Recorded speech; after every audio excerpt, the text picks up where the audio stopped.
Welcome to the Talkin' Shed Podcast with your host, Adam Fennick, where we talk all things farm equipment.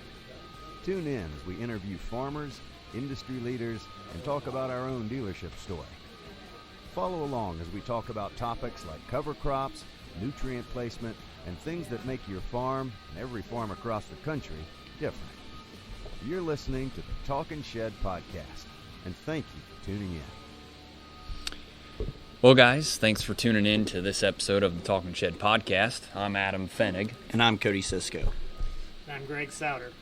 And today we are down here at the Louisville Farm Show, and you can probably hear some beeping in the background and stuff like that. Everyone's moving in at the farm show. But, Greg, pleasure to have you on with us on the podcast. Well, I'm honored to be part of it. You know, it's all of us in agriculture are always saying, what can we do to help others take the next steps ahead? So this is exciting that you folks are doing this kind of educational programming. Yeah, we enjoy it. You know, of course, we do the YouTube videos, but growers are always hungry for content, whether it's on Twitter, Instagram. Guys are always hungry for more and more content. And I think the podcast shows a backside story. You know, they're going to be here at the show and they're going to see everything, but what got us here and where was the beginning? Sure. So, Greg, how long have you been in Louisville this week? Well, the team come in last Tuesday. You know, so it's a good 3 days ahead of the show. Thursday morning, we're the first ones in because in the room here, we're bringing larger equipment. We've got an 8R, in here, 410, and of course the rain unit, which is pushing all the parameters. The ceiling in here is 16 feet, and we're 16 feet, so flattened tires and got it in. And then, of course, everybody out in front of you starts building their aisles full. So, So at 8 o'clock Thursday morning, they open the doors. We're in first, and it goes really well. Great team. 3 of my family come down every year just to, help Dad make sure I stay home. I'm choring and staying at the business at home. Right. And, so that way I got a good feel what's going on down here. And then we came in usually on Monday morning, Monday noon, and from there on until next Sunday, we're all boots on the ground. Yeah. It's a tremendous show. It's unmatched. And the show probably wouldn't have to be on a Saturday from the standpoint of growers. So we're going to talk to top drawer growers all from Wednesday through Friday evening. Right. And then Saturdays more, and the championship tractor pulls are on there. So it's a great thing. Without the tractor pulls, this show would be somewhat diminished, I think. So it brings in quality from all over the country. So those first 3 days are just dynamite. And then Saturday, it's a little more relaxed. And it's good to get folks from town and the suburbs to come in and talk about farming. They're just curious. What is this and what's it doing? They watch the videos. Right. We do a lot on screens and just showing the different technology. So it's I love it. The show life is unique. I always say you got about 30 seconds to get your point across to someone moving down the aisle. And if you can get them to stop and start to build around a conversation about their operation, then you really start to challenge and help and start to get them thinking. Every operation, I just say this, if you've been sitting still for the last 10 years, I'm worried for you because things don't stop. Right. Just look at this year, for example, what the inputs have done. It's unmatched. At the same time, for our own family farm in central Illinois, by far, without question, the most profitable year we've ever had. Yeah. Now, we were fortunate we get a lot of our inputs bought ahead, so we're going to do really well this year too. Yeah. The prices are just unmatched. I just absolutely love it. So we'll see. But it's a time to be really on your game. Right. And you need to be understanding what things you need to purchase. I often tell growers, if you don't see it at this building, I don't know how many acres you think this is, but if you don't see it here, you probably don't need it. So how do you, as let's just say you're a young grower, 30 years of age, and you're really making a difference in your operation, how do you decide which technologies do I adapt and bring in? And that's the challenge, and it's something I absolutely love. The farming's what drives us. For me, in the early days of Precision, it was always about the farm's my first love. I mean, I love running planters almost as much as I like running combines. Yeah. But the planter drives it all to start, and then, of course, running the combine. I'm always in one of the combines. We run 3 different machines, and And so I'm always the first one out. I'm so fortunate, but I get to see what yields are doing, and whether it's corner beans or whether we're cutting some wheat. We don't do much wheat. Yep. But so it's good. So the show like this has a tremendous impact. It's and I'm excited this year. We got brand new technology here. We'll talk about it throughout this podcast. But it's things that need to happen to take us to the next level. You and I can't control input cost. Well, we can buy ahead and manage the cost somewhat that year. Right. But we don't have control of it. Right. And you see that with the different fertilizer costs and chemical costs. We don't really control the Chicago Board of Trade. I mean, we can do a great job of marketing. All of us have our own techniques and advisors. But when it comes to our operation and how we manage and position ourselves for maximum yields, that we do control. Mm-hmm. And I often tell growers, get your costs as low as you can, do the best job you possibly can selling, but really focus on how you manage your farm and your systems approach to maximize yields. Right. Because it doesn't take much extra yield to pay for the extra inputs. Yeah. And if you and I can raise 10 or 15 extra bushel, wow. And so, yes, That's big. Environment has a huge part to play in every part, wherever you farm in this nation. Environment has a huge part. But is your systems approach weatherproof? And that's something you really got to think about. Right. You know, how do you have your, if you go 3 weeks without rain, if you have extreme heat, or if you start out really, really wet, you know. So all those things encompass a successful year, and I think most of us, without question, had a really good year last year. Right. I've talked to a lot of growers across the country that have told me the same thing. Record profits last year. How can we duplicate that, not only with what Mother Nature brought us, but you know, with the planner, how can we set that up for success? But back to the show, I really enjoy the broad swath that this show covers. I mean, I'll talk to guys tomorrow from here in Kentucky, back home in Ohio, and down south. Absolutely. It's a phenomenal show.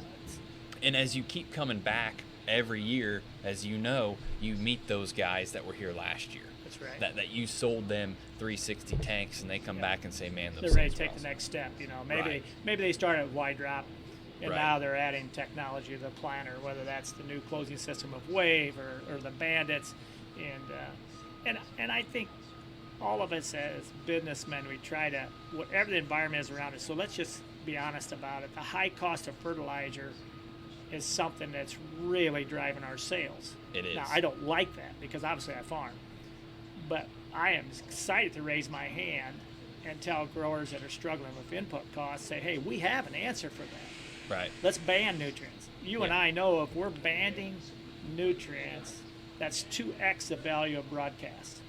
So if you're a once and done guy, you know, putting it all on the previous fall, then you have to stop and start to think about what other things could I do possibly to use less, or just to drive yields higher. And and we get these kind of moments, we don't like it that the costs are high, but then that's the time as you and I as growers or business in the ag side say, hey, here's an alternative. So you have to be willing to look at that. Right, no doubt. Now, let's back up a little bit to the days of Precision. Sure. Of course, where the business is today and where it was when you started it. What drove you to do that? And let's talk about that before we get into 360. Oh, absolutely. You know, it's so here we are, a farm family. We got 3 little kids. Of course, we got 7 children now, but at that time we had 3 little kids, and Cindy and I were just starting a farm on our own. We come out of a larger family corporation, and we started farming on our own, and we were doing livestock, doing the hog thing, and I'll just be honest with you, it flat out wasn't working. Yeah. And, you know, I remember those days. Now, you're showing my age, but our interest at the bank was 20%. So you realize every dollar I made, 20 cents of that went to the banker. And there was a year shortly after we were married, we had some kids that I didn't pay it off. And I was super concerned. I mean, I wasn't sleeping. And I talked to the banker and said, you're doing fantastic compared to everyone else. I said, what's that mean? You know, I carried over $20,000 on a line of credit. And I didn't see any change in the next 3 to 4 years. I told Cindy, this is not working for me. And at the same time, we were always on the jagged edge on the farming side, and so we started doing 20-inch corn. That was in '93. I started planting corn and beans in 20s, and there was no 20-inch equipment at that time. So built my own corn head, built my own planter, built my own row cultivator, side dress bar, changed all the tractor spacing, bought 12-inch tires, you know, the 1254s, and I started to see quite a difference. We were trying to drive ear count, and so we were planting, you know, in that 28 to 32,000. The minute I went to 20s, I could raise my ear count by 4,000 an acre. Okay. So I saw the response. But the minute I did that, the planter started misperforming. Those are the days before vacuum planters, right at the stage where the 7200 vacs were coming in. So I had a finger planter, was not singulating. That slow rotation of fingers, it was skipping. Yep. And I knew it. I could see it in the monitor, and I was just going crazy. And Dad said, "Are you ever going to plant any corn?" Because I'd stop in the end rows. I had a hydraulic drive, so I could run a thousandth of an acre, and I could count seeds out of every row. And I said, "Dad, these fingers aren't working right." So I started tricking meters. And at the same time, I bought an SI distributing test stand, and they sold them only to John Deere dealers. And I called them up and said, "I want one." They said, "Well, are you a John Deere dealer?" And I said, "No." And I said, "I want to trick meters into performing better." And they said, "Oh, no, that's not why we have test stands." They said, "We have test stands that sell parts." I said, "Well, I get that." So we got one, and immediately that opened the door to where we could test and perform. So I could sit in the shop and just run different seeds on different styles of meters and start to fine-tune them. And I saw a dramatic difference. So in that year, that winter of '93, I started to put my shingle out and started talking to neighborhood farmers saying, "Hey, I'll test bring your corn, I'll test your planters." And next thing I knew, I had 600 meters laying on the shop floor. And I mean, I was in a panic. I was by myself. So I started hiring some young farmers around me to come in the winter, and it started, and that was precision planting in the early days. Okay. At the same time, Pioneer walked in, of course, from out in Iowa, and they brought some of their head people, and they said, "We want to see what this thing is about the planter." They said, "We know planters are costing us performance on our genetics, and we want to know how we fine-tune them." I said, "Sure." Started showing them all the inside stuff. And they said, "Would you sell us test stands?" I said, "Sure." And so we wrote an agreement for 5 years, and they guaranteed so many test stands, and it was phenomenal. I mean, it took Cindy and I to another whole paradigm in our business world. It's just one of those things. The good Lord had a hand in all of it, obviously. We were so blessed. So at that point, and here they write me a check for a large number of these test stands, and I started testing their professional salespeople. How do you fine-tune vacuum meters, finger meters, white planters across the board for their genetics? Yep. And that started us in, and that just drove it. Well, it got really interesting. We started doing so many meters through our organization. So that first year we had about 100 test stands out. Well, we took all the backing plates and the rubber belts and the fingers out of Deere Supply. We sold so many. And I got a call from Deere, and they said, "What is going on?" And I just smiled. And so when we were selling Kinsey parts and Deere parts, and both companies were really getting concerned because we were selling so much. I'm talking over $1 million of parts just rolling through. Yeah. And they said, "We're stopping this game." Best thing that ever happened to me, Adam and Cody. When they stopped me, it forced me to rethink what's my supply chain. And so at that stage, I hired my first engineer, and we started reproducing and building. As obviously you start reproducing, you start changing all the things you didn't like about them. Yep. Improving. And so I remember we built our first finger, and Cindy was very involved. And as a young farm family, you don't know hours. And we just worked day and night. And we had these test stands so we could tell exactly what the performance was of what we were designing. And we had a problem finger, just would not plant seed the way we wanted it. And I'll never forget, we come in at 1 o'clock at night. The kids were in bed. We had gone in and put them to sleep. And we come in the kitchen counter, there's some Play-Doh there on the kitchen island. And Cindy took that finger, and we started playing the Play-Doh, and we started making impressions of it. We were looking at the shape of it. We figured out what we needed to do, and we built a finger that was unmatched. And it was just, like I said, the grace of God. It was amazing. And we reproduced that finger, and that thing, you talk about a dog that would hunt, that thing would plant anything. So that was the first precision finger. So we started building finger sets. We started building different spring tensions. And those were the early days. And oh, was it fun. And, of course, at that same time, we figured out the vacuum side. And Right. and I said, no reason why we wouldn't build a different vac meter. We just knew the things that were needing to be done. And so that's where, he said at that time, come out. And, of course, it's just an evolution. You start hiring people, and it was straight up. I had 3 engineers out the gate, and it wasn't long in my lands. We had 16 to 20. And, Right. of course, we were a family that worked together since we were doing all the shows. We homeschooled all those kids, and Cindy would travel with me. We'd go 2-3 weeks at a time from home, and kids would be with us. We'd be in a motel school, and I'd be at the show working. I remember the early days we were selling Keaton seed firmers here. I'd be by myself in the booth, and we were selling firmers out of the booth. And the guys would come by, we'd have a line. They'd be lined up waiting to talk to me to buy firmers. Wow. And a guy said, "Are we selling pork chop sandwiches here or what?" I said, "No, we're selling Keaton seed firmers." And we would just run the tape gun, and we would tape up 12 and hand it to the guy. He'd hand me $300 and hand the next guy, whatever he needed. It was just, and the family was all, the little kids were all around us, and they were taping firmers. And so those were the days. I look back on it and I smile. And those are the days we put in that built the business where it went. And so it just grew. And there's an evolution. And venting is the coolest thing in the world. You just find out. It's so true what Thomas Edison says. You make 1,000 failures, and then you try for 1,001. Right. And you just keep going. And were we perfect at precision planning? No, we made mistakes. I remember we first got into software, our first row flow. In that first year, we had some bugs. That was a scary thing. So we had put out some prototypes. I don't know how many planters we had out. Maybe 100 planters around the country. Okay. And we had a software problem. And all of a sudden the phone lit up and planters wouldn't plant. Now, it's not like you could drop the chain on and we'll drive it again. Right. We took all that off.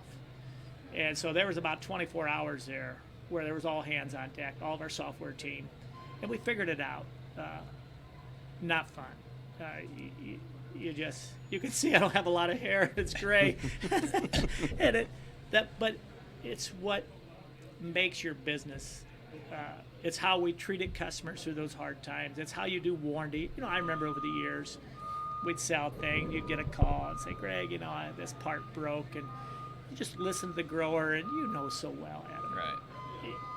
There was something unusually done. Yeah.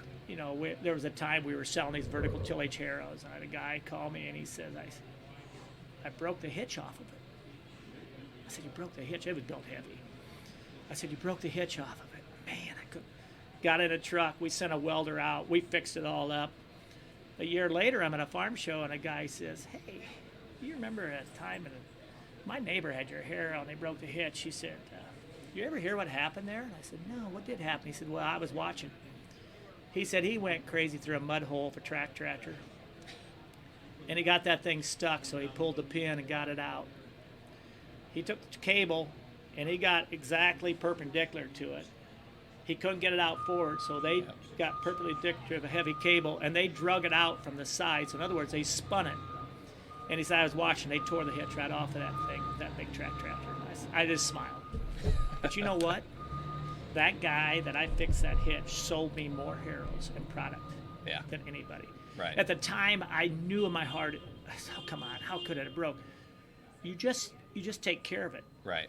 And when you treat people like you like to be treated, your business grows. And we figured it out early, Cindy and I. And so we didn't ask a lot of questions, we just warranty stuff. Yeah. And you just try to make it right. That doesn't mean you don't make mistakes. And you got people unhappy, but you take care of them. And so all those years, it was just a proving grounds for Cindy and I. How do you do a business? We didn't know. We were here a farm couple that was raising hogs and farming, and all of a sudden now we're in business. Yep. But we hired the best. People ask me, "Where'd you get these engineers?" Of course, you realize where we're located. I'm only 20 miles from Caterpillar. Yep. And probably 100 miles from Deere and Moline. So we would suck out a special type of engineer. He's usually 5 years in that corporation. He didn't fit the corporate mold. you know. Yep. We have a name for it. It's called E-Speed, Entrepreneur Speed. Entrepreneur Speed is where you design, build, test, and start to sell in 1 year. Now, there's risk, but there's a formulation that you can do that, and it means you know how to test things. It means you have confidence in your design team. You rapid prototype everything. You know, you think of what 3D printers have done for us. You know, you take our chain roll and the corn heads. We build all that on 3D printers. We were running corn stalks through that. You take our ripper point. We were building those overnight with 3D printer. We could put them in the ground, and we would rip 12 inches deep, and we could go 100 feet before that point would break. Now, it would obviously break at 100 feet. Right. But what you could see in the first 50 feet is exactly, are we going the right way? Right. And so it just, versus it would have taken you 3 weeks to a month to have somebody build you a steel point that you'd throw away within 50 feet. Exactly. Yep. So we just lived in the perfect time. I see. The technology fit the wow we wanted to design. So C-Speed, which is corporation speed, and E-Speed are radically different. Deere is a corporation speed. Right. And I get it totally. Oh, yeah. They test things for 4 years. So when the front wheel of the sprayer falls off due to a bearing failure, they already know what's going to happen. So they have to. I get that. But what happens, their worst nightmare is a company like Precision Planter 360, where you have those of us that are willing to live on the jagged edge, take risk, and we're all about the grower. We're just saying, we need this technology. How fast can we get it out? And how can we make it cheaper? And who's going to sell it? And so we built this network at Precision. I had 800 dealers, basically worldwide, and they were all like us. They were just farmers and seed salesmen and equipment salespeople, John Deere dealers, Case dealers, and they were just saying, we want to represent the farmer the best that we can to help him be more profitable. They had So- E-Speed as well. That just drove it. Yeah. And so it was fun, and it was amazing. So we had grown it. Oh, I probably had 200 and some people working at Precision. 120 would be in full time, and there's another 100 just come in. They were farmers. They just come in the wintertime. The only expense they had was their gas, the pickup, in a lunchbox.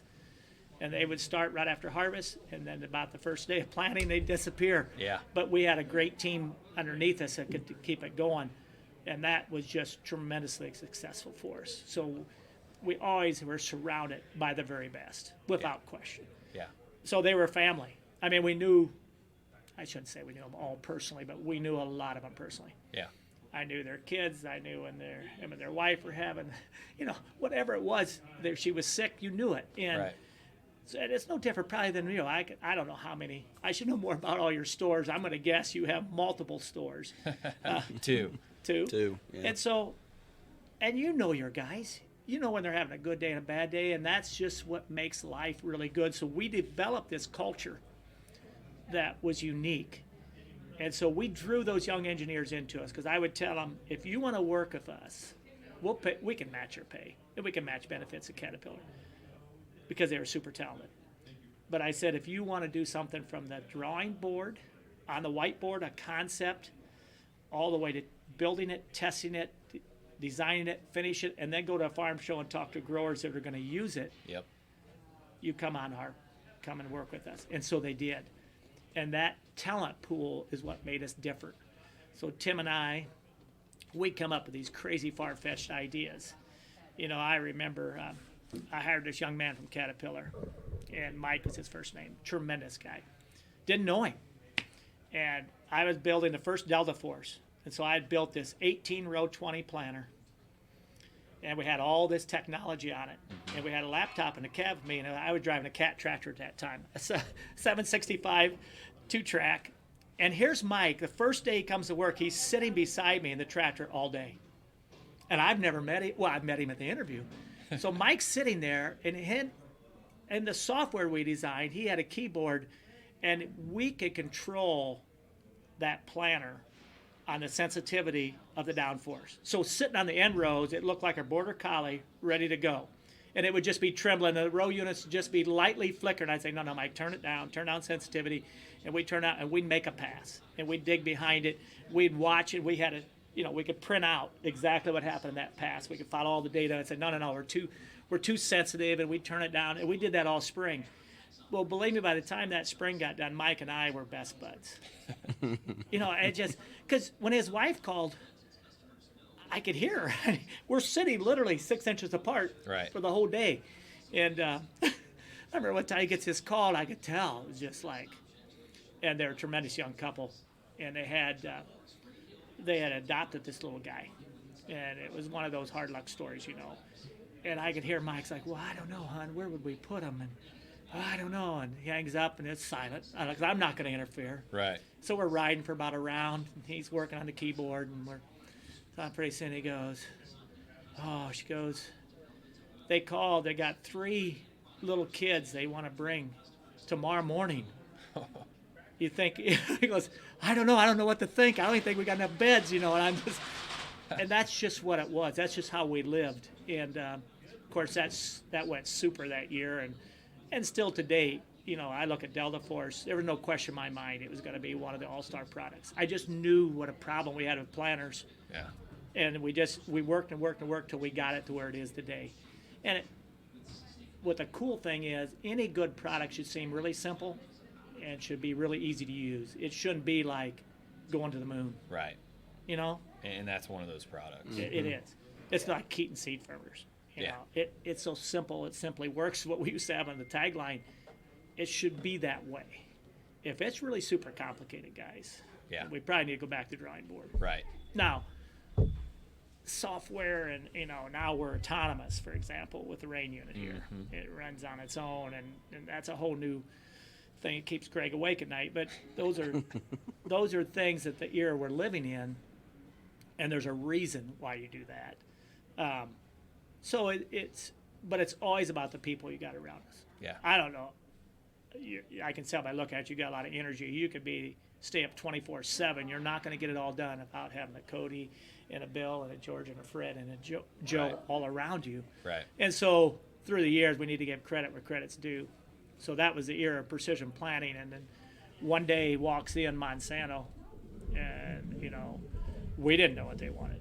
They called, and Tim and I were joking, and I said, they probably want to buy us. Tim's like, never, And so they walk in and they want to buy us. I remember coming home that night to dairy. So we dairy, and Cindy's very active there's kids in our family that are on the dairy full time, and then there's some on the farm, there's some in the business. I remember coming home that night about 5:30, and I walked in the show barn. We have a show string, and she was in there working on cows, and she said, let me guess, they want to buy you. I laughed. I said, yeah. She stopped, looked, said, they do. And I said, but that's not going to happen. I just said, we're just not for sale. And so for the next year and a half, all those conversations took place, and it finally became pretty apparent that was the best thing to do, because I felt like it was the best thing for farmers. It wasn't the best thing for Gregg and his family, no question, because I knew how much we would miss it, and I knew it would change forever the culture.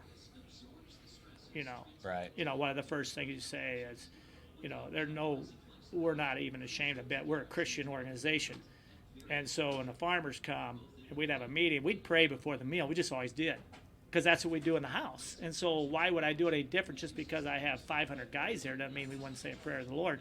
So there was this uncomfortable conversation, and all this, where one of those in the corporation said, well, you realize, if this transaction takes place, we can no longer have prayers. Yeah. I looked at him, I said, well, I got news for you. That won't change. You just don't know who we are. Right. I don't care what somebody in Washington says or what rules have been made. We know that God controls it all and holds it in the prayer palm of our hand. So those are just the interesting things that happened. So as that all went through, and we finally made it public, and that was hard. I get that question all the time, would you do it again? And I just stay out of that paradigm, because I don't know how you answer it. Right. It was for the right reasons. And what I really believed was, with our technology and their plant breeders, I really believed, with what we knew at that time with Field View, what we had on the iPad, and with all the technology we had, and we had built the perfect planter at that time. Now, they found out about it after they started talking to us, and we actually had them built. That never happened. I'm sure those planters are somewhere, some back shed somewhere, but it was an amazing technology. I've never seen a planter like it. What we basically did is we just said, let's take everything we don't like about corn planting and make the perfect machine. And so for a year, and it looked just like a deer, I had a 60-foot planter with all this technology on it. And it was amazing. And it hurts me to think that it's buried somewhere, but all those patents are obviously there. So someday somebody could probably resurrect it again. Huh. But you know, we had a planter that could go 15 mile an hour if we needed to. Well, Wow. we could plant that fast. And this was when? This was right when they started, right before the speed tube and all that was in its early infancies, right before they bought us. And so when they started whining and dining us and talking to us about all the things they had, you know, they went and we had a special field that was totally hid, and they saw us planting 12 mile an hour, and they couldn't believe it. And they were digging behind it. They said, we've never seen anything like this. Of course, it was because of speed tube and delta force. So all those things that are out there was in this new planter technology because we knew what it took to make it hunt. And so VSET and hydraulic drives and all the electric motors and all that stuff was in, and a lot of intelligence was all driven through the iPad at that time. So that would have been in 2009, 2010. There was 3 years in there we designed all that technology. And then when we found they were there in 2011, that would become public in 2012. So it was when we actually, as our family, we stepped aside and they took it. It was a 2012 era. I see. So, I see. so and since then, of course, it took a little bit. There was a little bit of leeway in there, transition. We were helping them, and then I wasn't going to be out of ag. Of course, you can imagine there's all kinds of non-competes and all kinds of things. And I thought, well, maybe we'll get and become like Adam. Maybe we'll sell farm equipment. You know, so we explored different things, but I just could not stay away from the inventing side of agriculture. So, so that's when the Y drop and all the things that you saw early on. You know, the corn head stuff, the ripper points, all the things that were driving me crazy. All of a sudden, I had time to do. Because before I'd tell our guys, you know, I want to fix the ripper. They'd say, Dad, we're planter guys. What are you doing? We're not doing ripper points. I said, but the ripper point needs to be fixed. It's driving me crazy. And I said, we could do so much better job, but we just had a right point, you know, and the corn head was driving me crazy. I'd go out and we were running deer combines, obviously, and I'd back the combine up, 30 feet. Of course, we knew how to set the box. I could never figure out even the hydraulic set plates. I could never stop the head loss. Drove me nuts. Look up in the front, and we were like, but we'd say, well, that's come from the head. Then that's somehow, when we were setting combines that day, if it came from the head, we were just supposed to be okay with it because there was no answer, right? Right. So we just like, well, that came from the head. Now let's get serious on this box setting, and we were tweaking sieves and, rotor speed and cylinder concaves, and we were doing all that. Felt like we kind of knew how to set a combine, so we kind of just live with that. And so that's when we started saying, well, now we can play in that. Yeah. So, we started hiring, obviously, new engineers. I brought some people with me. I had wrote it in, and I said there's a certain group that are just their family, actually, cousins and relatives. I said they're coming with me. Yeah. Several of my actual family, my brothers and my sister-in-law stayed and still are at Precision. So that worked out really well for them. So starting, we thought, well, starting a new company shouldn't be that hard, right? Right. Wow. I had no idea how difficult it would be to start over. You got a whole new team, but at the same point, they were talented. The new team we got were really good guys. It's just really hard. Yeah. It is. I underestimated the effort it would take for Cindy and I and our family, and I mean the hours that we put in. And slowly but surely, then 360 started to develop. Of course, we love farming. We farm. We have ground in Louisiana and ground in Texas, which is really good for us because it gives us a different look at different soils, different crops, different irrigation concepts. So it helps broaden your knowledge. But mainly at home, we just started to focus on building from scratch again and staying out of the planter world. For those 5 years, I wanted to be true to what we signed. We just didn't think about it. Now, when it got closer to that magical day which was June 21st. How do you remember that? Yeah. Tim and I mean, that day we had a special meeting for our leadership team, and I said, here's the things that we're going to work on in the planter world. And so Tim had worked about a year of Monsanto, my oldest son, and he had started with me. So he had graduated from college by the time he was 16, being homeschooled. And so at 16, he walked into R&D, and he started managing the R&D department for us. And that was the bridge we needed, because at the supper table, we'd hear everything that was going on at Precision in the R&D team. I was in the marketing and educational side, but I was there always. But so that really helped, as we put our own family in different positions, and they were gracious. You know, engineers that are 50 years old, here they had a partner beside them that's 16, 17. Technically, their boss never stated that way. Right. But they knew him from little on up, so it worked really well. And we made it work by treating them like they are special, and they were just no different than our family. And that's, if you treat them that way, that's what you get back. Yeah. And so it worked out. Well, at 360, there's some very few of us, but we got it rolling, and we put the hours in we needed to, and we started bringing out the new products, you know, the yield saver and the corn head, the chain roll underneath, and, you know, the ripper point. So that was kind of because I always said I'd like to have a fall product lineup and a spring product lineup. I felt like that would really be good for our production people to keep things rolling, our supply chain. Yep. You know, you always build good relationships with fabricators, and, you know, now we had stuff that we could keep going, and we knew the outside world kind of who was good at building things. So it worked out really well, and we just kept diving in. Of course, without question, Y-Drop was the all-star. Right. I mean, and it only makes sense when you have technology where you can position at the right time of the growing season, the right amount at the right place. Yep. You put those three things together, and a lot of growers, when they first saw Y-Drop, they said, oh, wait a minute, Greg, we're going to put nitrogen on top of the ground. Sure. Yep, we absolutely are. Right next to the root. Yep, right next to the root. Well, you think about a corn plant and where that 8-inch circumference is of all those feeder roots. And, you know, even in a dry stretch, it doesn't take a very heavy dew, and you can see a mud ring around a plant. All those leaves bring that dew down in the morning, and they'll make, I've seen a 3/100ths of an inch of rain make a wet circle 4 inches around a plant. Oh, yeah. And so that nitrogen moved down, and we started to see quite a response, just where it made sense to me. Instead of putting it all on out front and hoping Mother Nature worked, now we could wait. I love waiting. So, of course, we could put some nitrogen out front.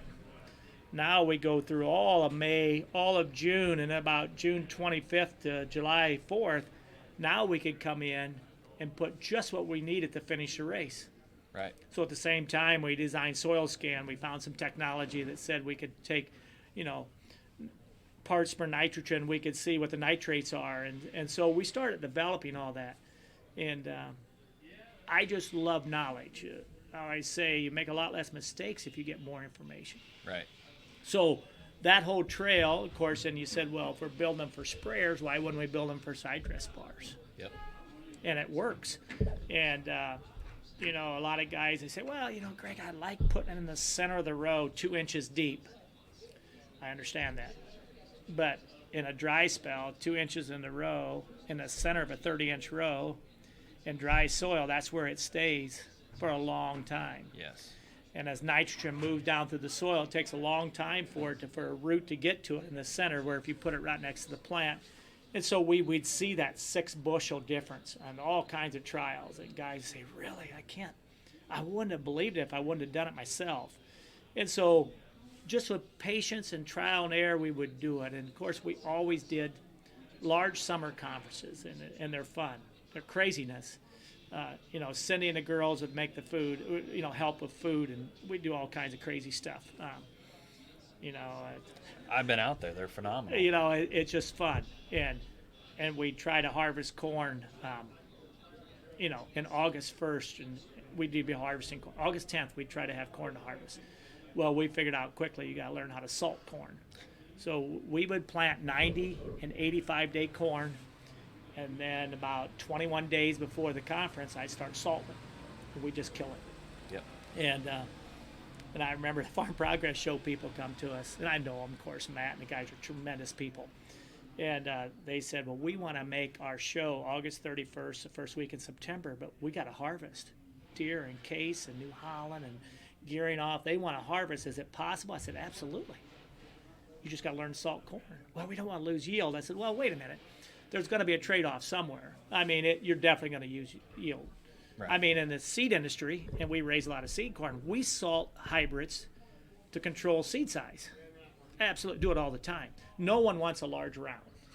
Right. You know, when you tell me you got a 68-pound bag of seed, everybody's like, oh, I don't want that. And so the industry salts corn to control seed size. You just kill it early. And so we did a lot with salt, and we figured out how to salt soybeans. So now, all of a sudden, we were harvesting in front of farmers. We could harvest corn and soybeans, and we'd have a spot we could do tillage. So every day we'd harvest a strip, we'd till a strip, and we were just farming in front of them. At the same time, on the other side of the field, we're planting corn. You know, we'd have a stage, we'd have 3-foot-high corn to do side dress. And, you know, and then, of course, with our undercover, we'd have corn with disease, and we'd be putting fungicide or water in that case because they were walking it. We just put plain water. Yep. But we would try to say, what could we duplicate to show hands-on, real-time? I think that helps growers visualize. Realizing when they come from Ohio to Tremont, the natural defense is to say, well, this works for Gregg in Tremont, Illinois. Right. But this for sure won't work in Defiance, Ohio. Right. We know it won't. Yep. Or pick Fort Wayne, Indiana, or, you know, Ontario. And so once you could get them through that, because I don't care where corn grows. You know, we have a ton of customers in Ukraine, and I'm talking good growers. These guys know how to farm. And I feel for them. I just did a meeting for them. So we do meetings for Ukraine. It starts at 6 o'clock, and that's 3 o'clock their time, you know. So we start 6 a.m. in the morning, and we present to them. And I just did it the other day. And Russia's on their border, you know, and I'm talking to them through a translator. I don't know Ukrainian. And so I asked them at the end of a meeting. We did a 3-hour meeting with them. At the end, I said, so share with me. The media, I get a one perception. And, of course, these are farmers now. Yep. And these guys are big, and they're typical, just what you think a group of farmers would look like. There's 150 of them there. And they laughed, and they put their hands up. We're not scared. They said, if we need to fight, we'll fight. And I thought, isn't that just what a natural human tendency would be? We're going to protect what's ours. Yep. And so, you know, some of our customers over there, you know, through the Civil War era here the last 3-4 years, they got bulletproof glass in their John Deere tractors. And they're stray bullets that fly. They said, but they don't ever shoot at us. I asked them when they were here. They were actually in Morton with us and at our facility. I said, is it a danger? He said, no, the two armies are never really concentrating on us. The scary thing is they're stray bullets that would, you know. So he said, we take protection. So so you think of those. A mixed farming in Illinois looked pretty simple. Yeah. But so worldwide corn grows. And roots do the same thing, and ears produce the same way, and stress produce the same way. So everything we work on at 360 is how do we eliminate stress? Because Dave Hewell has changed the world. He raised 602 this year, 616 a couple years ago, and the scary thing is, Adam, it's the exact same hybrid I'm planting. And it made 302 for me, and I was pretty excited. Went over 300. And then I see that, and I say, crap, I'm only 50%. Right. 50% of where he's at. And so I love those guys, the national corn growers, because what they do is they raise the bar. And if you talk to Dave personally, he'll tell you, Gregg, we will raise 800 bushel corn someday. It has that potential, because I've had growers come in and ask me, is there enough sunshine to raise 500? That was before we heard of 500 bushel corn. I say, absolutely. The Lord knows how to create. The creation's designed right. And so there's enough sunlight to grow 500 bushel corn, absolutely. And so then you and I just have to figure out, well, how do we manage all those variables? What things do we need to add to our planter, sprayer, combine, you name it? How do we do that? And that's the trick. And so if you're scared to make changes, I'll never forget the University of Kentucky used to send, they have a top farmers group, and they would send all these, they're undergrads, send them up to Precision those days. there'd be 40 kids that would come. I call them kids. So they're past their senior year. They're undergrads in farming. And so we would talk for a day, and we'd just go through concepts of how to raise better corn. And then I'd usually go around the room and say, what's your biggest challenge? What's holding you back from taking the next step? And I'll never forget, there was a young man about the second row, and he said, my dad. I said, no, I'm not buying into it. I'm a dad. He said, no, it's my dad. He said, we're still in 40-inch rows. He thinks 30-inch rows are crazy. Of course, I'm in 20s. Right. He'd have thought I'm way out of it. Right. And so I said, okay, so maybe you're right. Maybe it is your dad. You're planting 24,000 and 40-inch rows.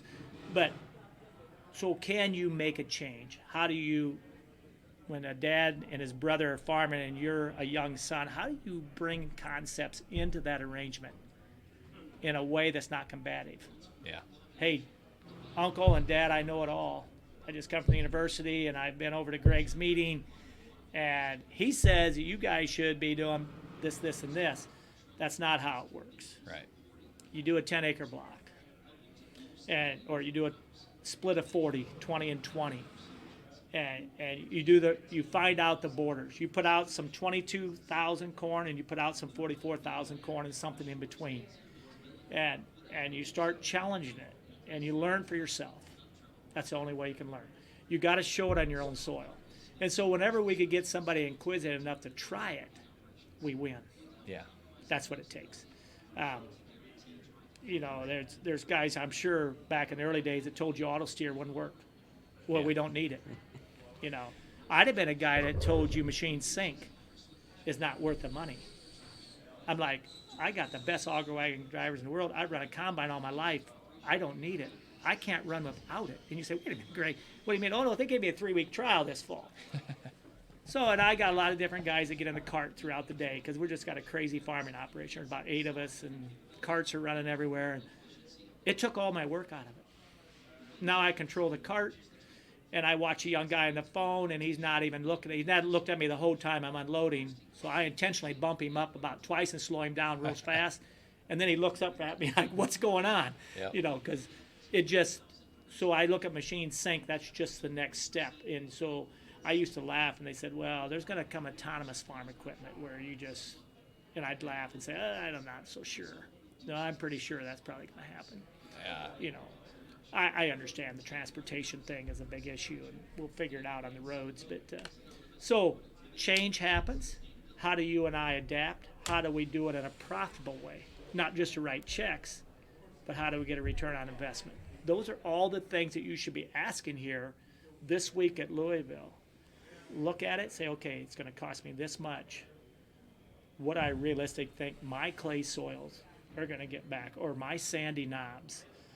And most of us should be looking at what we can do to bring the lowest part of our fields up. Everybody likes to go for 350 bushel corn, don't get me wrong. Right. We love it. How many Snapchats or I can't tell you how many customers I get. All I heard all year was from the north. Greg, we're dry, we're burning up, we haven't had any rain. And all of a sudden, I'm harvesting, I look down at Jarrett from northern Wisconsin sends me a text of a video at 275 bushel. He's got the, yield sense up in the corner is running, and I see 275. So I immediately text him back, say, what happened to all the other texts ahead of this crying about how bad your crop's going to be? And he said, I wouldn't have believed it if I wouldn't have seen it. So I watch it with interest. So how do you take those parts of the field that are 50 bushel behinds, and maybe it's not a very big area. Let's just say it's 10 acres. How do you take it up that next 50 bushels? Because that's where it's at. Yeah. I'm never against raising the high peaks. Right. I mean, if I can raise 350, I'll do it in a heartbeat. Now we don't raise 350 bushel cornfield averages. We just don't. Yeah. It's hard to do. It's really hard to do, and so it's just how you think about it. So our young folks that are coming into agriculture, to me, are our greatest asset. Anytime I see young farmers coming to booth, I lean in. Not that I don't like the guys that are silver-haired. I love them all, but what can we do for those guys to take them the next step? You'll see them, they'll have a little guy in a wagon. He's got the John Deere hat on. Yep. The wife, maybe has a baby and a little 3-year-old in the wagon, and they're patiently waiting on Dad as he talks to me. I would do anything to take them the next step ahead. Yeah. That's our future. There's not many of them. And, and I feel for her because there's got to be mornings. So she's making scrambled eggs, and they're not always making that much money. And she has to look at him and say, so you got out of college and you could have went to work and fill in the blanks, Syngenta, Pioneer, DeKalb, Monsanto, Bayer, and made, without question, $75,000 to $80,000. Why are we farming with Dad? Yeah. And that's a great question. Yeah. So for me, John and Mary Smith, wherever they live in Ohio, and I don't know where they live, I think of them often. What we're building today, how will it help John and Mary Smith, a young couple that are 27, raise their family and take the next step ahead and buy the next farm or rent the next farm? And so that should be what we're thinking about. It should never be about how much margin are we going to make at 360 on this product. Right. Now, obviously, somebody in our company thinks about that. Right. But that shouldn't be the driving force. Right. You shouldn't be positioning a 24-row planter, Adam, into a guy unless you know in your heart it's going to take him to the next step. Hopefully, and it's craziness with the equipment the way it is, you should not have one used planter in your lot. Everybody that's raising soybeans and corn should be buying a used planter to plant beans with first. Yes. Corn planters should be poised and ready for the perfect day. But 2 weeks ahead of the perfect day in corn planting, he should start putting beans in. It's 10 to 12 bushel. We have proven it. I mean, I've planted beans in March that made 100 bushel. They shouldn't have, but they did. And so, and they'll say, well, Greg, you've done that for 5 years. One of these days you're going to get froze out. Yeah, sure. But let's be honest, there's a free replant. Right. So all I'm out is my fuel and that. And the meanwhile, for the last 5 years, I've reaped what? I've seen as much as 15 bushel to early planted beans because they pod much lower and they so those are things you got to try. Now, Dad's gonna say to you, "What the world do you think you're doing? It just had snow on the ground last week," and you smile and you say, "Dad, we're only gonna put in 40 acres, and we're gonna try it." And then you watch it, and there'll be a snow on them, and you think they're gonna die or they're not gonna come up, but they're ahead of the game. And so everybody should have, that has enough acres, should have 2 planters. One guy on beans, one guy ready to start corn. Yeah. So if I see a John Deere lot with planters on it, I just look at it and say, what's happened to sales guys in that dealership? Don't they understand? They need to position every one of those planters out. And there shouldn't be a planter left. Right. And so those are things that we do as business people to help them take the next step. Now, that doesn't mean everybody's going to do what you say, but wow, is it fun when it works? Yeah. It's cool. Well, so I talked way too long. You guys need to ask questions. Well, where, what do you feel about where Precision's at today? Precision planting is the day. Wow, that's a loaded question. I watch you with interest. I felt like we had gotten planters to 99%. That sounds braggy. I need to be really careful. There's potential to get a planter to get 99% Right. across the board. I told my family, I said, what are we going to add that extra percent to make a planter 100% perfect is going to take so many dollars of design and expenditure from the farmer, I don't think we'll ever make it pay. So I felt like we had come to a point where we had planters in a pretty great spot. And so maybe in the Lord's own way, he was bringing this opportunity so I would drift off into another area, because what we're looking at here, where we're sitting behind it, right on the other side of us, is a 360 rain unit. Yep. And I just say this, of everything I've ever designed in my life, I don't know if I've ever been more excited about the potential that a 360 rain, which is an autonomous watering system, can bring to a farm. And it's not just about water, it's about manure management, it's about nitrogen management, it's about fungicides and finding out weeds and mechanically cutting out the wrong corn plant. All the we're going to land on the moon type stuff. Right. That happened back in John F. Kennedy's time. We're going to put a man on the moon. And I think that's where we're at. So I think Precision's done a good job, and I'm really proud of them, how they've represented all the technology that Tim and I and our team have put together, and I'm really excited for them. Yep. As AGCO has taken them on now, and so there was this whole debacle in there where Deere announced that they had bought them, and then you know how all that goes through all the outer regulation stuff, and then pretty soon all of a sudden, hey, AGCO's bought them. Right. And AGCO's going to do a good job with them. And Precision, the main business without question, is OEMs. They do a tremendous amount of work with OEMs and done a great job with them. And international. Yep. I'm so proud of them, how they've done that. At the same time, they're going to have to start branching out. So I watched it, they announced this year at the Winter Conference, See and Spray and different technologies. And so are they an entrepreneur company anymore? I'd probably say somewhat. Is there a parent company now that could possibly challenge them on what they're designing? I don't know. I'm not on the inside, so I watch with interest. I like having a family like ours driving 360 because we don't have a boss. Right. And if we fail, we pay. Yeah. And we're willing to reach where other people don't dare go. And so we patent things. We're good at patenting. Tim has done it for years and years. Precision, he did all the patent work. He does it for us.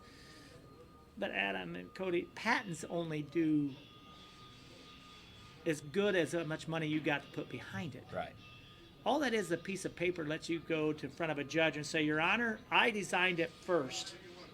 And then there's this long skirmish of millions of dollars of lawyers that feed off of this. And so we just go hard and fast. Like I said, we go e-speed.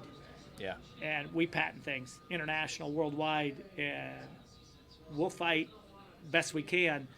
But I always say, if you build the best and you go out and you stand behind it. And so we had trained guys at Precision. The newest technology is going to have a problem. It will. It was either software, it'll break. But they figured out that Gregg and Cindy would always give them the next one they invent it. The next year, the improvements come at no charge. So it always, we quickly train about 150 really top growers, always be the first in. Yep. Because they'll stand behind it. And so we've got those same growers at 360 that are jumping in. Yeah. And they say, we're not worried about it. If it's not right, Gregg will make it right. And we do. And we'll fix it. And so they usually get a whole generation of product free by doing that, whether that's on the iPad or this example, 360 Rain this year is going to be really interesting. Yeah. So there's guys that are willing to take a chance with you. And that's what you need. You have to cover a wide geographic area to find out all the problem spots. So we've been in Florida now for 2 different winters, and that's a whole different paradigm down there. I mean, basically, we're on black beach sand, and we're raising corn. Mm-hmm. And it shouldn't raise corn. They don't raise corn down in Florida. There's no cornfields anywhere around. They ship all their corn in from Georgia and pay double what the Board of Trade is. I don't know how they're doing it now. I don't know how they're making any money on milk. I watch it with interest. So all this is just part of it. So we're willing to take risk. As a small company, we're just saying we're going to shoot for the moon, and we're really fortunate. We got a good set of engineers behind us, and we're going as fast as we can. And what I used to call e-speed has now crept down to crawl speed due to COVID and the pandemic, and we've basically just taken this country, we've broken it so bad. And Adam, I would have told you a month ago it's going to get better, and I'm telling you today it's worse. Yeah. My supply chain, where it used to be they'd tell us 24 to 30 weeks, are now saying 52. And the reason they say 52 weeks, and for those of you listening, that startles Gregg when I say a year before I can get a hold of a product. I was like, what, a year? What they're really saying is they don't know. Yeah. Nobody can give me a 52-week lead time on a Right. computer board. Come on. Right. You don't know that. You're just saying you don't know. Right. Mm-hmm. And so what it's done is it's just taking us, and it's making, I was talking to a farmer the other day from Ohio by chance, and he used to be a John Deere engineer, worked out in Moline. And he said in the early days at John Deere, we would laugh and laugh at Russian farmers. in communist countries. They would buy a brand new Deere tractor, and they would run it till literally there was no life left in it. Then they would park it, and they would strip it of parts. And he said, we would laugh like, what's wrong with this country? Mm-hmm. In America, I roll combines every year. We roll tractors. This tractor, you know, it's ready to go. It's new. It's just ready to go on the planter, this 8R410.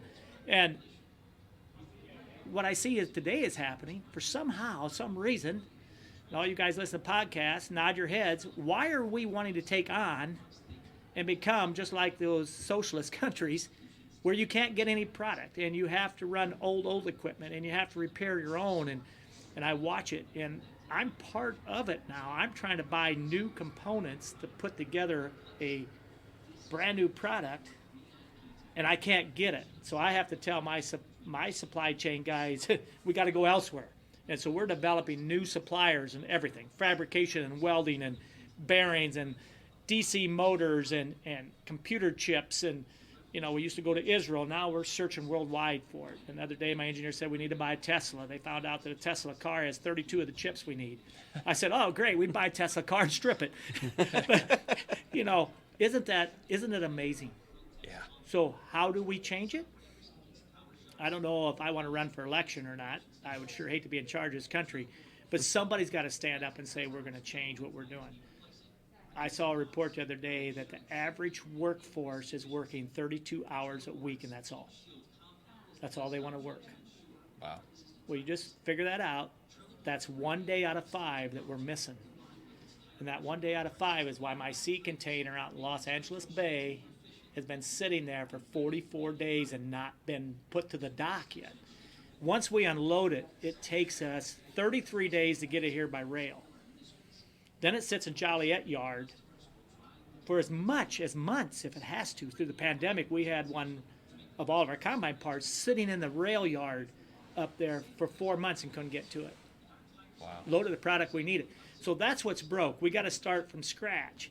But none of us should be embracing the concept that we want to become like other countries where they don't have the latest, greatest, they don't have parts, they don't have fuel filters and oil filters and everything that we need to keep running in tires. Let's do the opposite. Let's say, no, we're going to keep what America makes us so great, and we're going to invent things and supply things. And so my hope is, and I'm an eternal optimist, is that we'll get it figured out. But we're developing new supply chains and trying our best, and it's like pushing a rope. Mm-hmm. Yeah. So, I don't know. Maybe you can tell me that my combines are going to come in. I can't do that. I can tell you. You would like to tell me. I would like to. And you probably did 2 months ago. You probably told guys training, yeah, I think we're in a good spot. I think it'll come in this fall. And now you're saying, well, I think it's okay, but you don't really know. No. Because it's all just feedback from what I'm being told. Right. And the people that are telling me, they don't know. And when they tell you that, Adam, they are in good faith telling you what they think they know and what they've been told. Right. And so it's things that we just can't control. I'll just say this.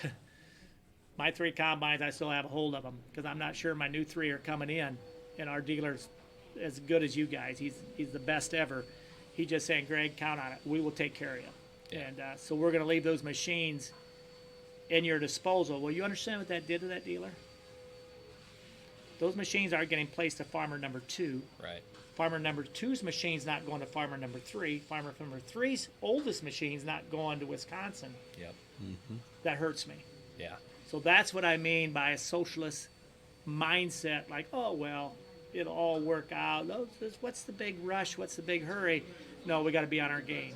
So right. I think if we're both honest with ourselves, there'll be new planters that don't make the spring season. There's probably going to be some combines that make the fall. For sure. So it comes down to relationship building, and hopefully we just understand and are patient with each other and we'll make it work. But I'm not going to be satisfied to live in this area for a long time. Yeah. No. So we're at 360. We've been so fortunate. We have product. We got everything they need. It happened because I got good people. My COO, a year ago when COVID hit, I told him, I said, order us 2 years of everything. And so we're living hand to mouth, but we got it. And you can see the companies that don't, it's painful. Mm-hmm. We're kind of in the same boat. We just ordered. And I can tell you, when we order something from 360, I am amazed at how fast we get it. Yeah. I haven't had a single phone call saying that you're going to have to wait. No. So far, we're not out of anything, and I'm not saying that we're not living. Some of our supply chain is on certain items are just in the nick of time. You know what I mean? Yeah. And we're a week from running out, and here it comes. And so we've been really fortunate. So I think if all companies want to be that way, and we'll get it figured out. I look at the difference, and here I can just see it. I have guys call me up. So let's just take the 360 Rain, for example. Obviously, there's not a lot of them out right now. So I have guys on calling me and saying, if I bring you cash, I had a guy from Texas call, say, I'm coming up into Illinois. Can I stop? I got cash with me. I'm going to give you cash. Will you get me a Rain unit for this year? And I smile and I say, no, I'm sorry. That's not how it works. But what I'm hearing is guys saying, we get it. We're going to have to start ordering stuff for 24.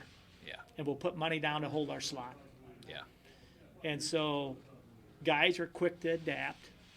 Now, I wish it wasn't that way, but I can tell you the guys that are coming in our booth this week and they're ordering Rain units for 24 and they're serious about it, they're going to be the first ones that get them. Mm-hmm. And so we've kind of trained ourselves. I ordered a new manure spreader for the dairy, and we got it there just in the nick of time in their production lineup. And supposedly I'm going to get the last one they build, and hopefully it'll be here this fall. We'll see. But isn't that interesting? And that's just the way it is. Our grain carts, when we called up and ordered 2 new grain carts, and they just said, well, you're the last 2 we're going to build.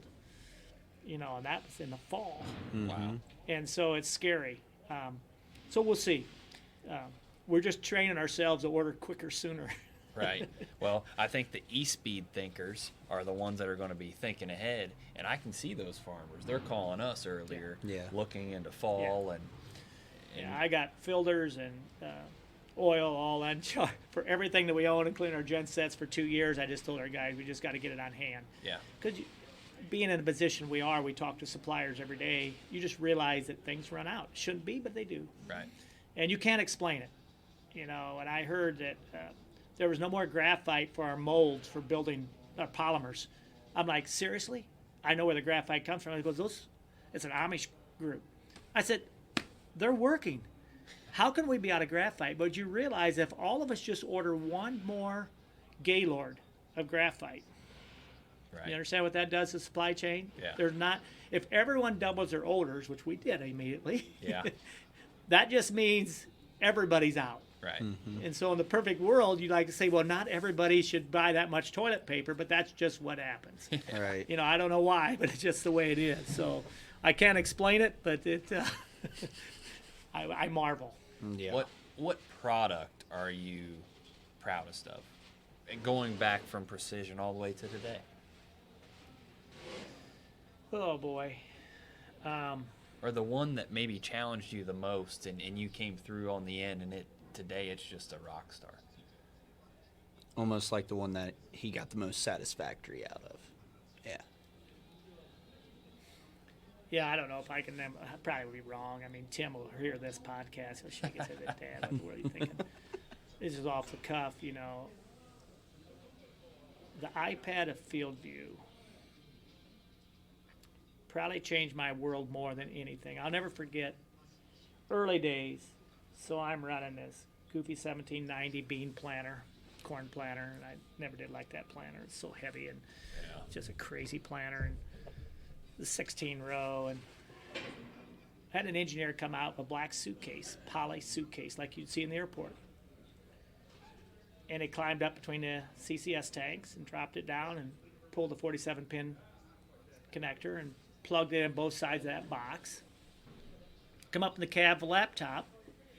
I had ESET in it. And the buddy seat, he's riding with me. I know I could show you exactly the field. I was in Werner's field, small field, only 38 acres, planting corn. And I'm still driving at that time. Yep. And I look over, and I'm driving down the mark, and I'm looking over, and I'm starting for the first time in my life seeing singulation, skips, doubles, spreadsheet.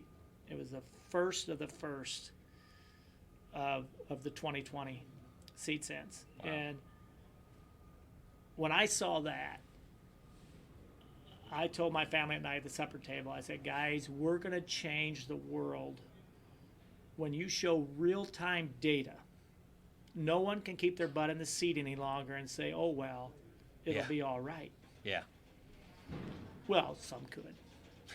But 99% of us are going to get out and make whatever we need to do different. So when I saw that, and I'll never forget the first winter conference we showed that, I had built this 70-foot-long sand track with a sandbox. We had a one-row unit on it in 4 inches of sand.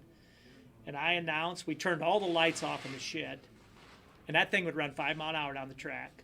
And we had it all lit up, and I had a tarp behind it. So as it planted, it put a tarp over that track. Okay.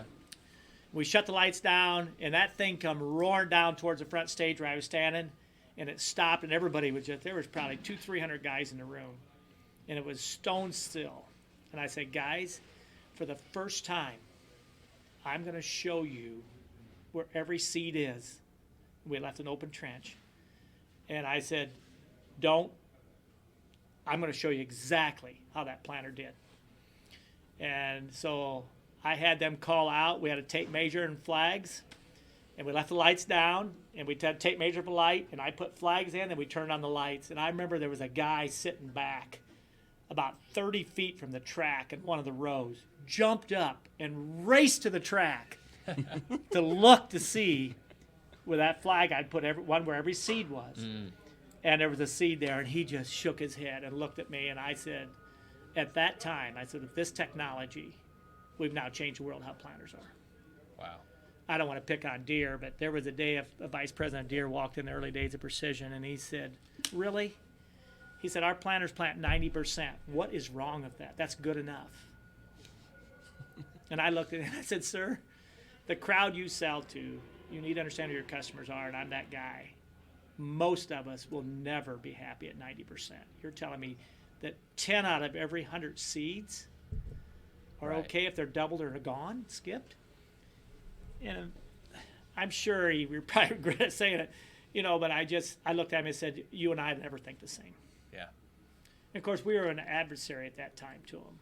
And after I sold Precision, we were invited up, and they're good people. I know them all at the top, and they just said, let's never go through an era like that again. We're adversaries. Let's work together. And I said, sure. And so that's why you see Deere dealers selling Y drops and chain rolls. And you say, well, wait a minute, Deere sells chain rolls, and they sell stock rolls. What, intermeshing and opposed. What are they doing? And it's just, they said, we're going to work together versus being separate. Mm-hmm. And it's been really good.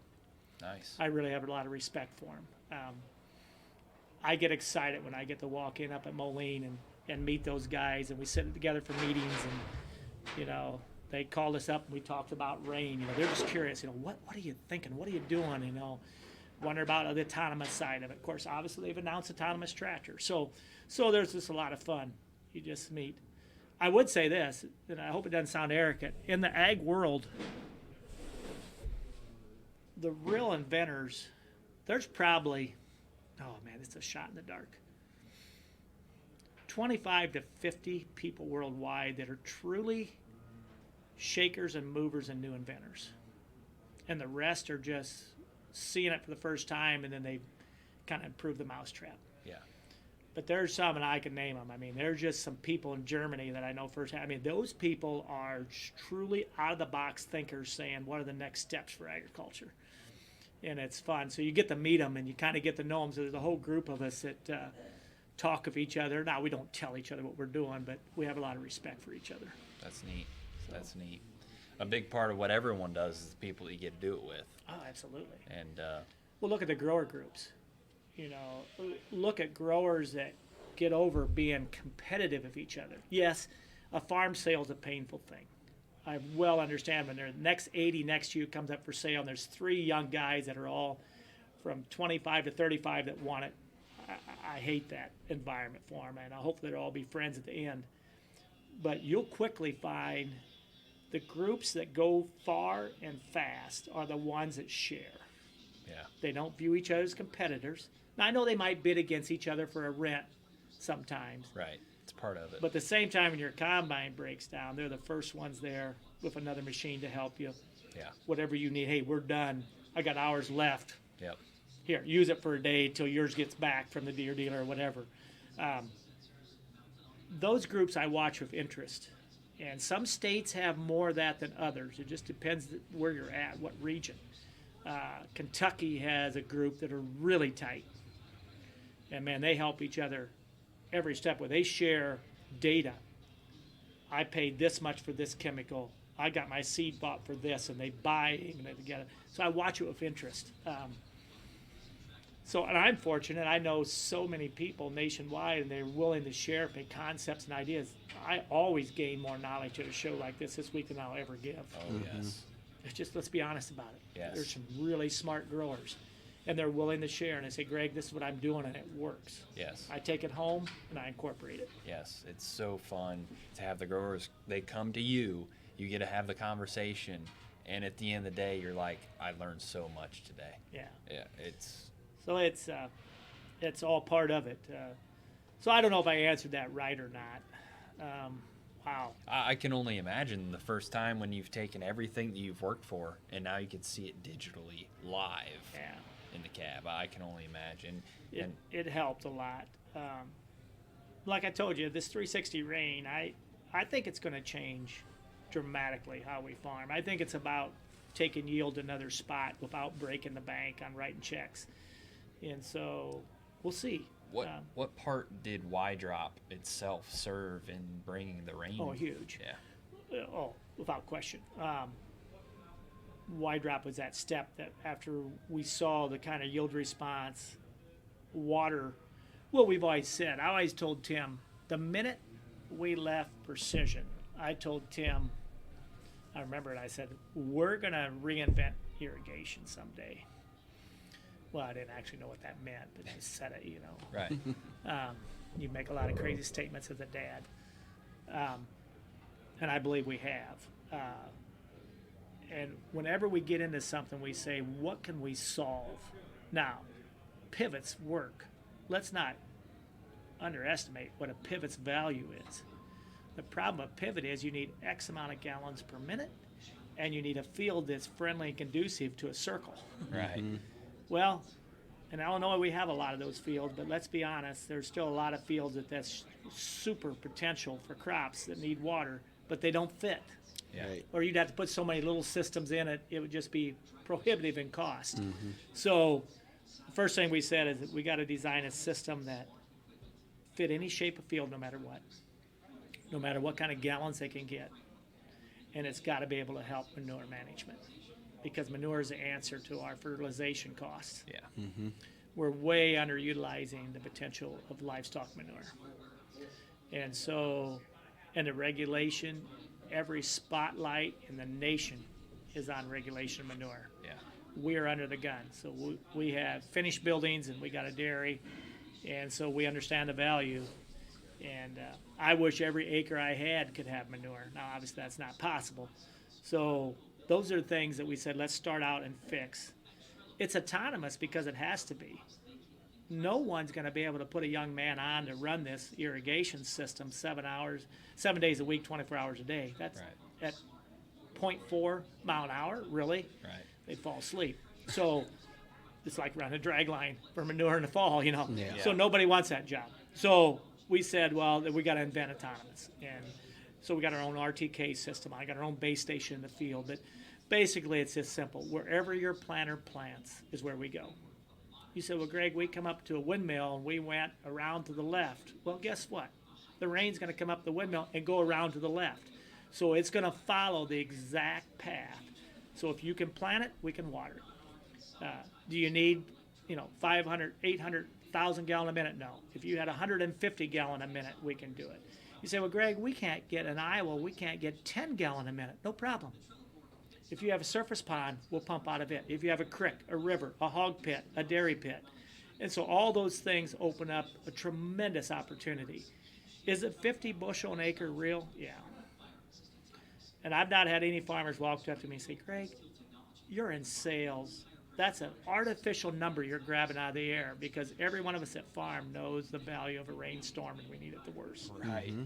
How many times has a guy come in the store to you, Adam, and said, Adam, last night that was $1 million rain. You ever heard that? Right. Absolutely. Yep. You hear it all the time. Man, guys, we had $1 million rain last night. It's the 5th of July. Last night the fireworks.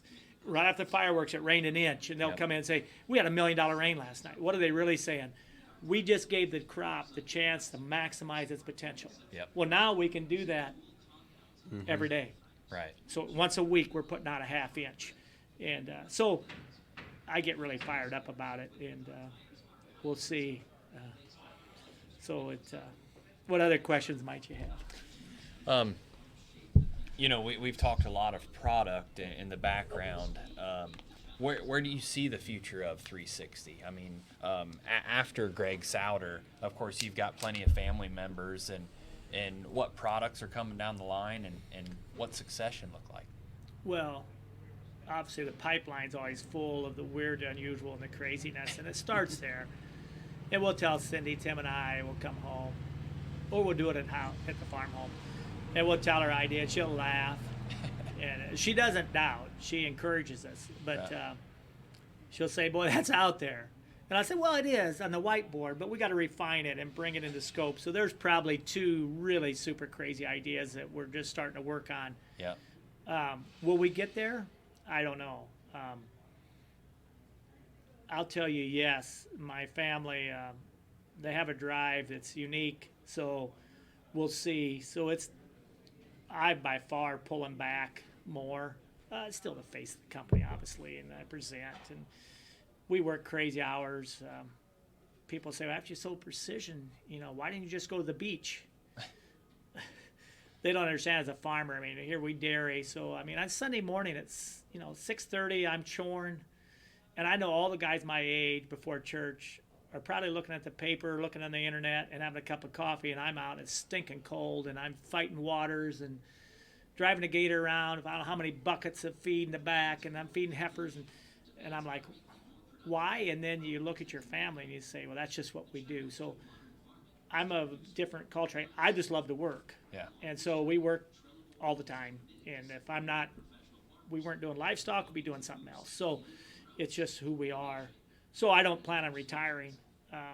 My dad's 94.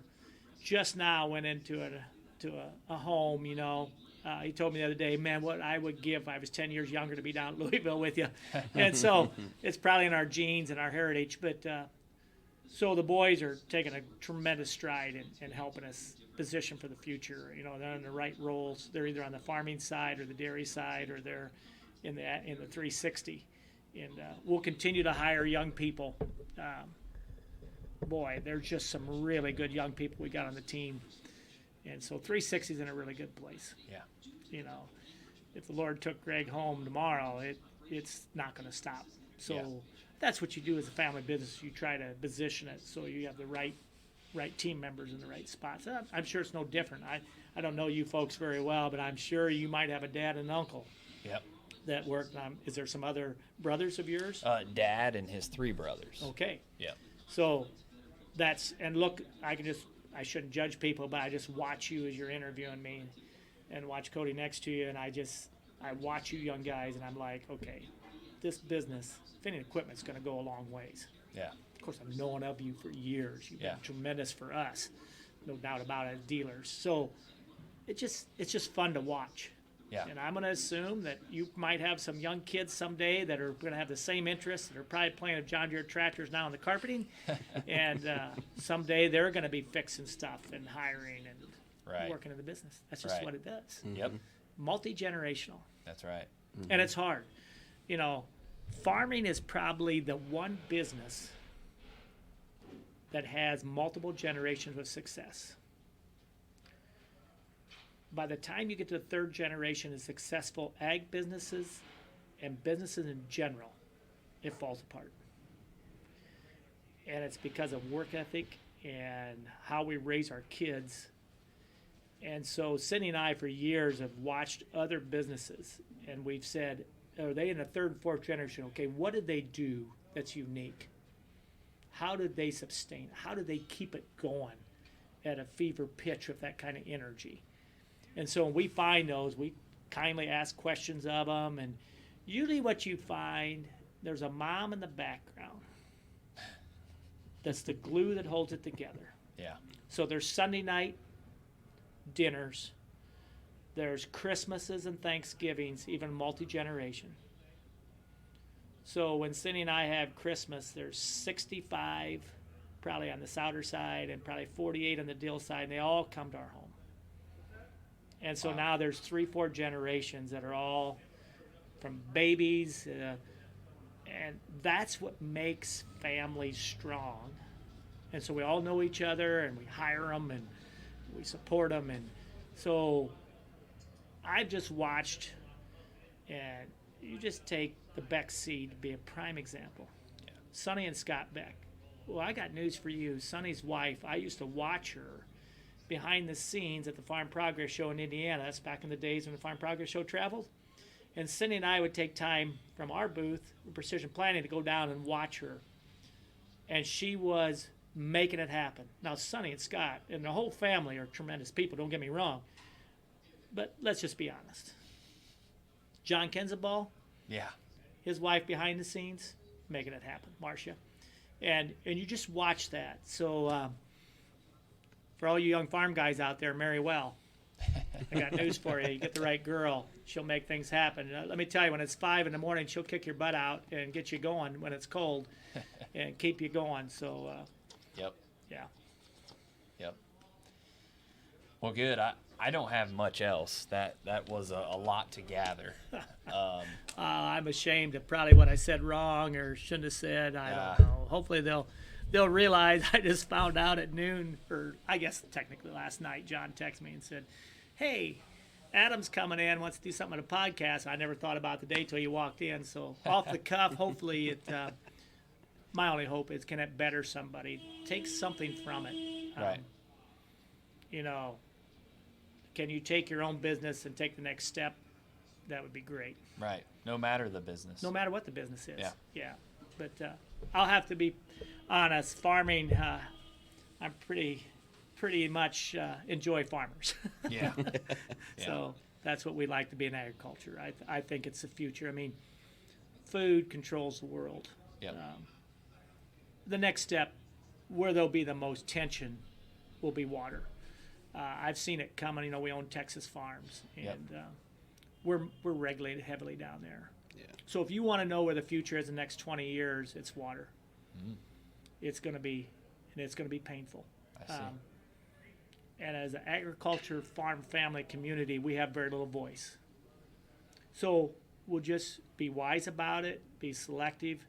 When we buy a farm today, the first question we ask ourselves around the kitchen table, does it have water under it? And if it does, is it regulated? Can we get to it? That, and can we tile it? Those two things. Two most important things to do. A lot of young farmers are listening to this, do not need another farm. They need to improve the farm they're on. Right. So instead of trying to buy the next 60 acres, put pattern tiling in. Yeah. Tile. Yeah. And, you know, I'd highly recommend that. I'm not sure you need more ground. I think you need a better farm. Yeah. So what does it take to do that? Well, it takes a new planter. Well, then let's buy it. Well, you don't understand, Greg. The banker's not going to loan it. Well, then let me come in and sit with you. Right. We'll show the banker why you need to have the new planter. We can't give up 20 bushel and $5 corn. $100 an acre, and it's a 1,500 acre farm. You know, come on. You're talking big money. Let's get it right. And so it that's where it's at. And so we'll just see. Yeah. I'm probably wrong. Well, I'm excited for the show. Of course, it got canceled last year, and I'm just so excited for tomorrow morning to meet the farmers and make it through the week. And so many good stories are coming down the road this week, and a lot of learning opportunities. So, Greg, I thank you for the time today. Well, I'm honored you come in and sit with us. So, best of luck to both of you, and I hope your family business just goes to the top. And I know it's already that way, but it could even get better yet. Well, we try. We push we do a lot of the Y drops and a lot of other 360 I appreciate products. that very much. And you got some good equipment, and so it'll go well for you. Yep, absolutely. Well, thank you everyone for tuning in to the Talking Shed podcast, and thank you again, Greg. And that's all we've got for today. Thanks for tuning in. Yep. Thanks, guys.